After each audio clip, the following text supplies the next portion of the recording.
At his grandfather's funeral, the boy secretly slipped a phone into his pocket. After the burial, overcome with longing, he sent his grandfather a text message, but just as he put the phone down, suddenly, thunder roared and lightning flashed. To his astonishment, the next day, Mike received a reply from his grandfather, a message filled with strange codes. He rushed downstairs to tell his father that Grandpa might not be dead, but his father didn't believe him. After seeing the text from Grandpa, his father dismissed it as a telecom glitch. The coroner had already performed an autopsy. Grandpa had died of a sudden heart attack, yet this couldn't dispel Mike's doubts, because those letters were the code he and his grandfather used. So he went to his grandfather's grave and made a bold attempt. He took out his phone and called his grandfather. Then he lay on the ground, listening intently. To his astonishment, he heard the ringtone. This meant last night's text message had indeed come from his grandfather. To figure out what was going on, he went to his grandfather's villa to investigate, but found no useful clues. A month passed in the blink of an eye. Mike gradually forgot about the incident, until the day of the school anniversary celebration. Mike angered the school bully Ron by dancing with a female classmate. Ron dragged Mike outside and beat him senseless. Before leaving, he pinned Mike's arms behind his back. Back home, Mike hid in the bathroom and called his grandfather again. He poured out his ordeal from that day. The next day, he unexpectedly received a message from a friend. Ron was dead. Unable to believe it, Mike rushed to the scene. Seeing police carry away the body, he finally accepted the reality. Through the police, Mike learned Ron's death was bizarre. His arms crossed in the exact same position Mike had been forced into during the bullying. Instantly, he suspected his grandfather might be involved. That night, he dialed his grandfather again, but the moment he hung up,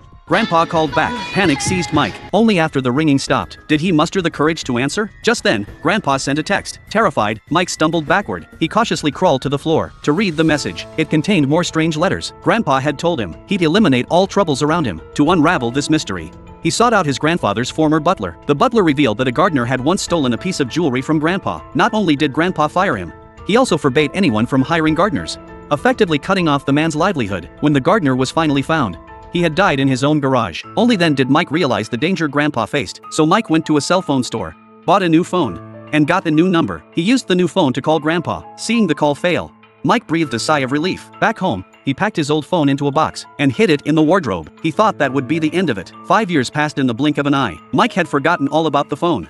Immersing himself in his studies, he eventually got into his dream university. Saying goodbye to his father, he headed alone to the big city, enjoying wonderful college years, until one day, his father called Mike and delivered devastating news. His high school homeroom teacher had died instantly in a car accident while traveling with her fiancé. The funeral was to be held in 2 days. Rushing to attend the funeral, Mike learned from friends that the driver responsible had been drunk, but because he was the principal's son, he used his connections to evade legal punishment. Sentenced only to 6 months in a rehab center that resembled more of a club, Mike was instantly consumed by rage. He returned home and retrieved that phone. After some deliberation, he decided to call his grandfather. There was a man named Dean Whitmore who killed a teacher of mine from high school. She was a good person, and he didn't get what he deserved.